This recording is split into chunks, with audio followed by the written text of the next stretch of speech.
I was too humble to introduce her. And Cynthia Breazeal, she is, if you Google her name, you will have thousands of YouTube videos and TED Talks, and she is a true pioneer on this area.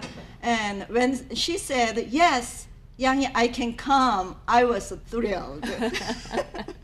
So, I cannot exaggerate anymore about her role in this field as a scholar. Oh. And she pioneered, she founded ACM Conference of Human Robot Interaction Conference, and many more. And she's, I so recently you are attending some national gathering of psychologists, APA association. So when I saw her name, wow, she's not just a computer scientist, electrical engineer.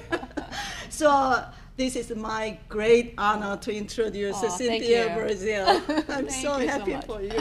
It's great to be here. Yeah, I wasn't expecting such a nice, oh, thank you. Whoa. So it is a pleasure to be here with all of you this morning. This is definitely a topic that is just very near and dear to my heart. You know, robots are a very new technology, especially talking about coming into everyday people's lives. You can see this robot Jibo. That's another thing I've been doing, which is to help to commercialize this technology. This talk is really meant to kind of set the stage for social robots. There's a lot of video. I'm just going to be kind of, I think, through the nature of this talk, kind of queuing up a lot of the more in-depth talks and discussions that we're going to have throughout the rest of today and then discussions tomorrow. But in the field of robotics, I think in general in the area of educational technologies for children, we know that early childhood is a critical time to intervene. We know economically it is the most impactful time to intervene. When you talk about innovation of new technologies to address early childhood learning, we know it's not just about bringing these technologies into schools, but it's also reaching the home and how you can think about engaging parents. So it's multifaceted.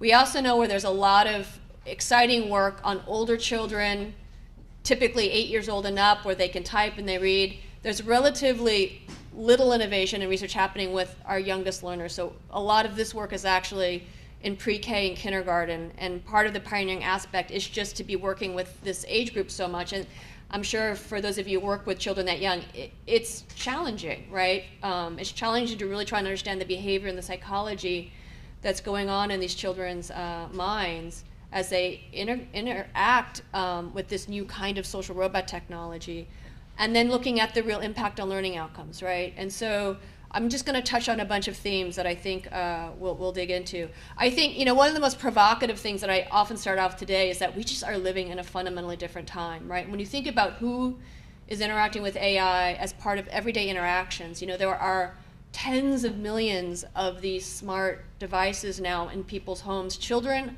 they're not just digital natives, they're now AI natives, right? Children growing up today are growing up at a time where they will always be able to talk to intelligent machines. So I feel there is a real need for us to understand this kind of technology, this AI-enabled technology, especially with demographics that we really haven't studied a lot of the impact and the opportunities around. So as children are aging, you know, there's just a real need. And to think about the long-term interaction, right? Not just about bringing him into a lab doing a randomized controlled trial, but long-term living with this kind of technology. It's just, we're in very, very new territory right now.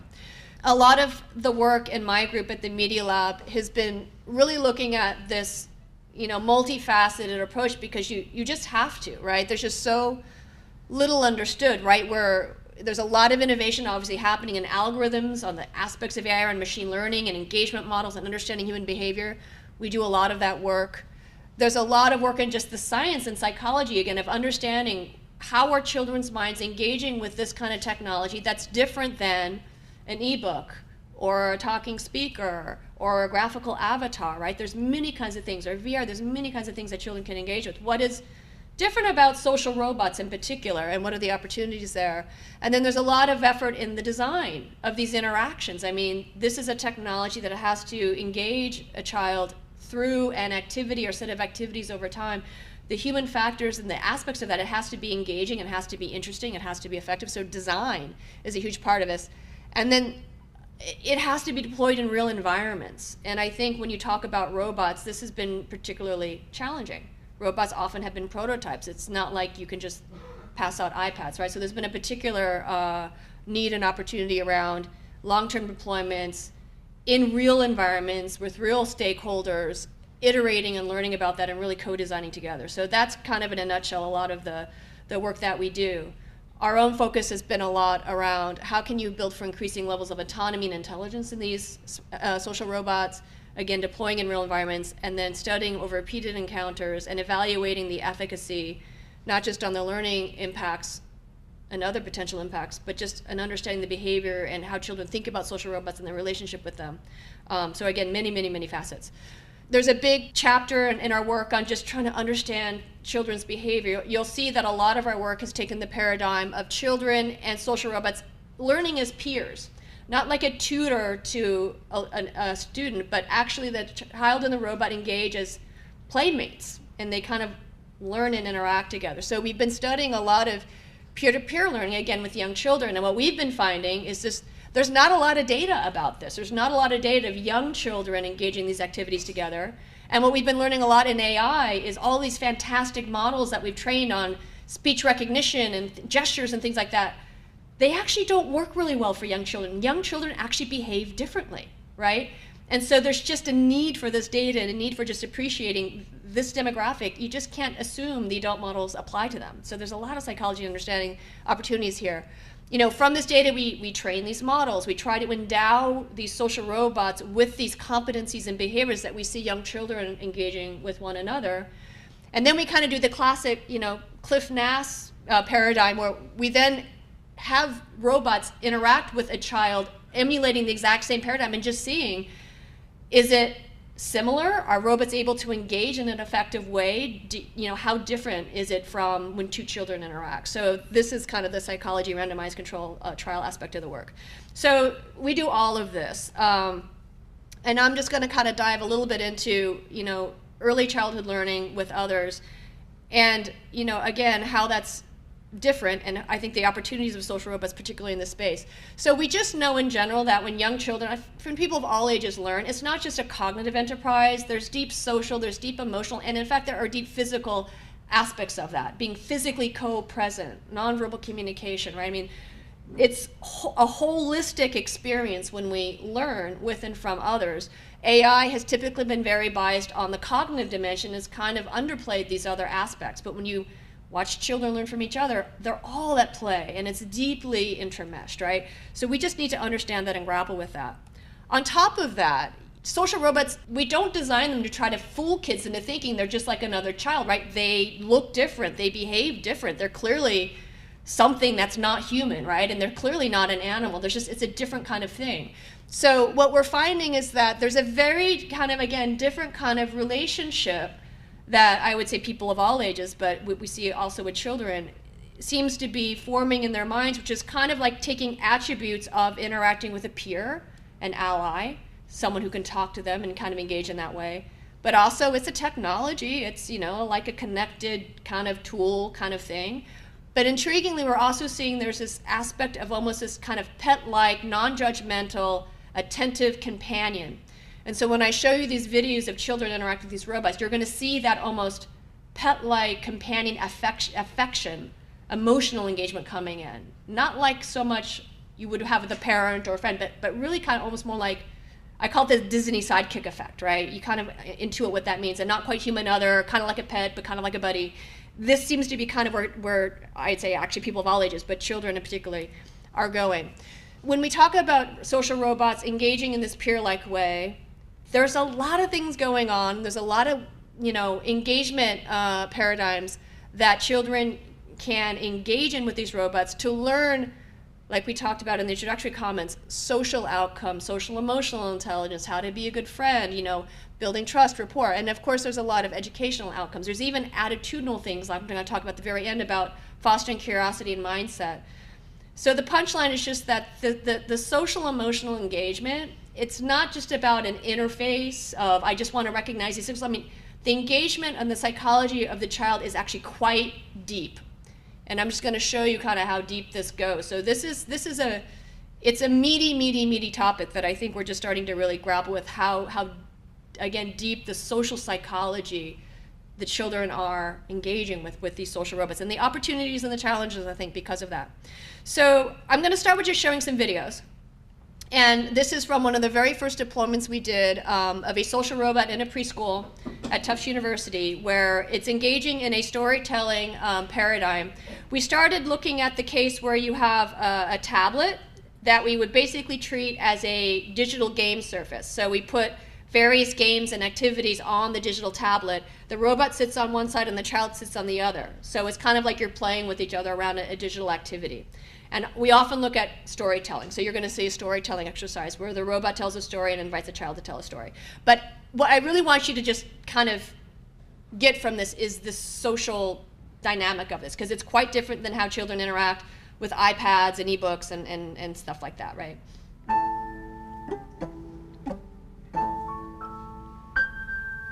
So this is a particular activity. It's like digital stick puppets that you can move around as you tell a story. So the robot can move them around digitally and tell a story, and you can invite the child to do the same. So this is over a period of 8 weeks. So you can kind of see the children's relationship and interaction evolving over time. Once upon a time, a little penguin named George lived in the South Pole. Go ahead, you tell a story. I want it to be about a snowman. Once upon a time, there was a snowman, and he was alive. I'm a baby dragon. See my wings? Yeah. Will you play with me again? Yes. Yeah. Ooh, hi. Hi. Remember me? I'm green. I remember.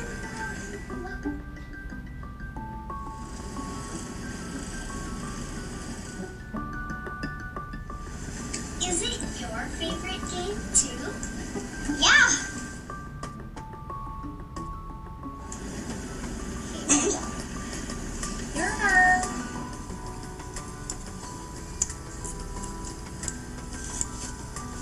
The penguins took that bat and put it on the snowman's head. The end. Your turn. I'm gonna tell a story about... Okay, so you get the idea. We're going to go deeper and deeper into that, but you get a sense of this. It's a very different kind of dynamic with this kind of technology in children. The other facet that I think is important to acknowledge is it's a socially inclusive experience with a social robot. You often, and I've often talked to parents, and they talk about once a child picks up a tablet or a computer, it's like they kind of shut everyone out, and the parents kind of like, okay, they're busy. They don't feel that they can easily participate in that. This is just a video that we took. That same robot, Green, is on the other side of the tablet. They're playing a little game. We didn't expect to actually study this in this experiment, but parents came in with siblings, and we basically just decided to let them all kind of play in these activities. And what was really compelling to us is how parents and other children, siblings, could also participate in this interaction facilitated by a social robot. And this social inclusion, I think, is really critical when you think about social robots coming into the home, and how do you engage parents? Even how can a social robot help kind of show a parent how you might do a dialogic reading with the child, for instance. So like, how can the robot facilitate richer parent-child interaction? So again, just the point of this video is just, it's a group interaction, and when parents are allowed to participate, they do all the scaffolding that you want them to, and how, again, this is a paradigm that supports that. So that's kind of the punchline I wanted to introduce. Very different than what other technologies do. The other thing I wanted to touch on, so this is actually Sue Yen's here today, a very different context. It's in pediatrics, but it's, again, just reinforcing the social co-present aspect of this technology. So we've looked at, this was a study we did at Boston Children's Hospital, comparing this physical social robot, the Huggable, with a virtual tablet-based version of the robot versus a physical plush. And we wanted to see the differences in how children engaged with each of these interventions. It was a randomized controlled trial. And this is just highlighting some, we looked at the emotional engagement. So if we look at joy over time over a session, we see that in general, the evidence of smiles and positive affect expressed through their speech was higher in the robot and avatar case than the plush case, but we see that the joy utterances and the smiles go up with the robot, but they actually go down with the avatar. So that's interesting, right? When we look at shared attention, not just what children are looking at, but socially inclusive attention. I'm looking at this, I'm looking at someone else to see if they're sharing the same thing, way more for the robot than the other interventions. And then if we look at touch, where touch can be poking, touch can be taking the plush and throwing it across the room, touch can be like you're seeing here, social touch. All the touch with the robot was social touch, which you see different kinds of touch with these other technologies. So again, this is just to make the point, this is a deep social engagement, right? And the group inclusiveness of this, I think, is different and special and important, especially when we think about early childhood learning. Okay, so now I'm just going to run through a couple projects that touch on some of these topics in more detail. So this is a study we just finished about 3 months ago. It's a longitudinal study around personalization. When you talk about young children and personalization over time, this is kind of groundbreaking work, again, because it's hard to get robots in classrooms for long periods of time. But a lot of this is to show that actually the personalization benefits children.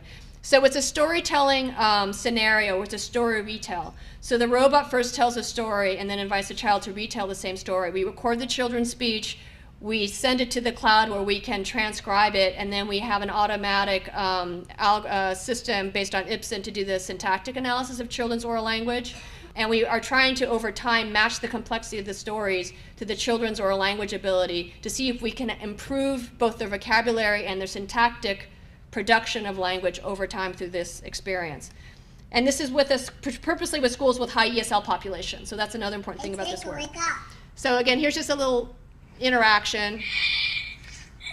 It's a little bit of getting to know you, a little bit of relational stuff at the front.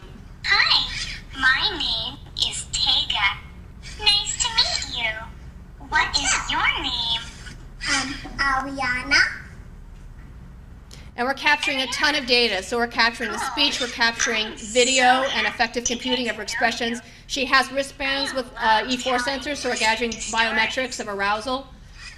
So we have a ton of data from these interactions. And again, it was 66 bilingual ESL children, 4 to 6 years of age, roughly 72 stories in the corpus. So there's a tablet that has the artwork from the story. That's what she keeps looking at. And so as the robot tells the story, he's changing the images from on the tablet. That's what you see in the rainforest. Do you know what sway means? No.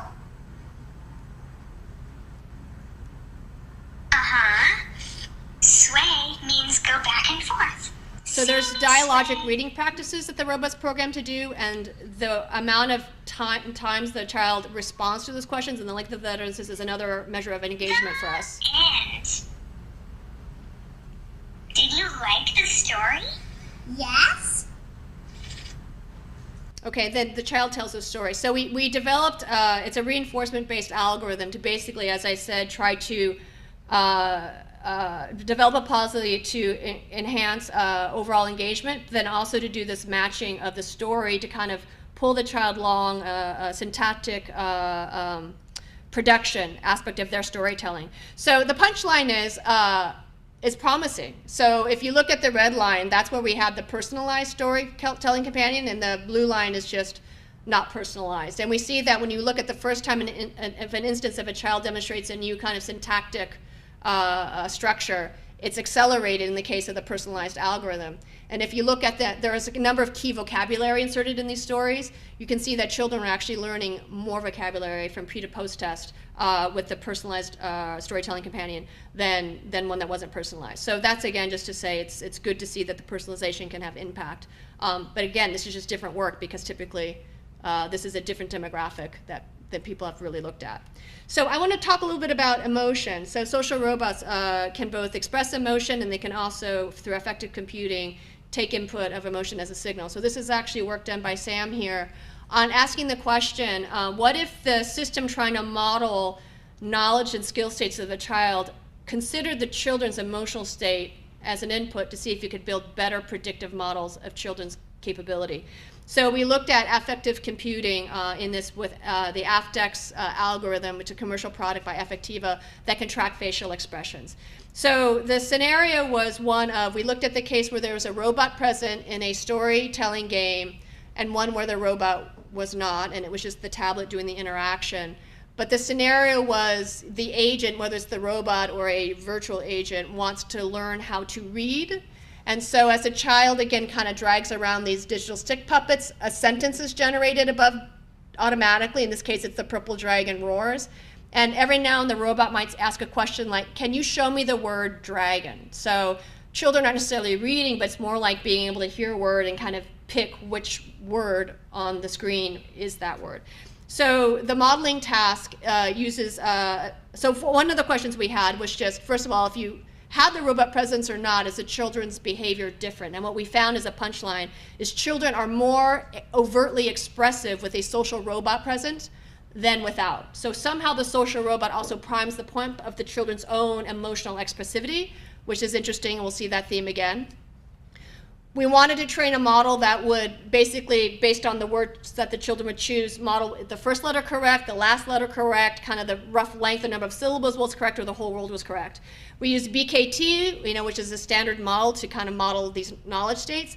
But the punchline here again is that when Sam incorporated affective information into that algorithm, the system was actually more accurate in predicting the children's actual skill. So again, just appreciating emotion is actually an important cue that we can consider when you develop these AI systems. We can flip that and look at, so what if a robot is more expressive? How does that affect children's learning? So we said input from the child into the system. Now we're saying, what if the robot itself is expressive? How does that impact engagement? So this is, again, a story retell task where the robot tells the story, the boy and the frog story, to a child. This puppet's asleep when the robot tells the story. The puppet wakes up, oh no, I missed the story. Invite the child to tell the story to the puppet. So we looked at two conditions. You can see this in the video here. Varying the expressiveness of the robot's voice. I'm Tega. My favorite color is... So this is the expressive voice. It has a lot of prosody, more like how teachers would read to children. And this is the neutral voice, right? So prosody still is sensible, but just neutral. Who had a dog and a small pet frog. So again, randomized controlled trial of expressive versus neutral. Stopped suddenly. And you can already see in the video, as the robot's more expressive, you're getting a lot more forms of engagement from children. But what we were finding, which is really intriguing, is that children would model the robot. They would model the robot's phrasing and the word choice. And in fact, they would do it more when the robot was more expressive. So more social modeling when the robot is more overtly expressive in its prosody. They looked behind the log. There. They found the boy's pet frog.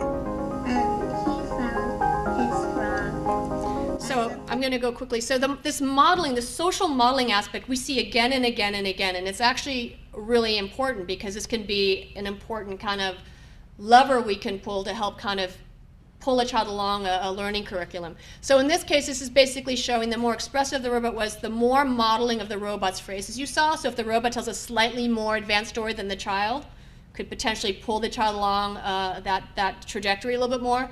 We also came back a month later and we asked children to retell the stories. And we found that children who had the expressive robot case could tell longer versions of the stories and still captured a lot of the word choice that the robot used. So it seemed to be just persist over time in a way that was surprising to us. So that was really important. The last thing I want to touch on really quickly is we've talked a lot about literacy, vocabulary, syntactic skill. We're also finding, because of the social modeling, children learn all kinds of things from each other and from their parents, right? Like attitudes, like curiosity, like growth mindset. We actually already did a study that preceded this one on curiosity, showing that if a child played a game with a pro-curious robot versus one that was neutral, children actually exhibited greater curiosity in their own behavior. So then we decided, does this work for mindset? So this is a follow-on where we know that mindset in children is profoundly shaped by how parents and teachers speak to them, right? And Dweck has done a lot of work on the growth mindset versus the fixed mindset. So we were curious if we could see this affecting curiosity. If a child played a game with a growth mindset robot versus, let's say, a neutral one. We didn't want to do fixed, but a neutral one. Do you see children self-identifying more with growth mindset, and do you see it in their perseverance on a challenging part of the task?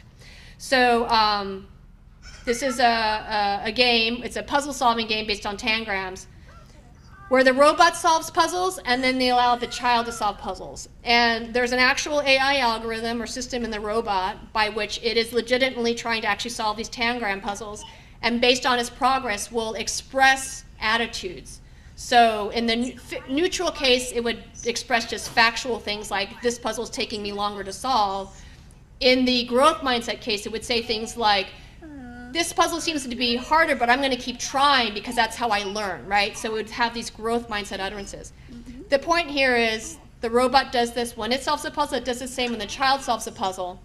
There's 5 puzzles that the child and the robot solve. On the 4th puzzle is a challenge task where it's a harder puzzle to look at length of time that children will, no, first they're forced to fail. So there's a failed condition where the child fails, and then there's a perseverance task where they're given as much time as they want to solve the puzzle, and we want to look at how hard they try. So we intentionally had those moments, and basically the outcome is here, both in post self-identification with growth mindset attitudes, we see that, but importantly, we also see demonstration in their behavior. In the growth mindset robot, the lower basically means they try harder, they try more things over time in the growth mindset robot condition than in the neutral one. So again, this goes way more than just kind of skills, this goes to attitudes, and there's a lot of kind of depth and richness we have to understand. So I'm going to end there. It's kind of covering a lot of ground, but I hope that kind of tees up a lot of the conversation we're going to have for the day. Great, so thank you.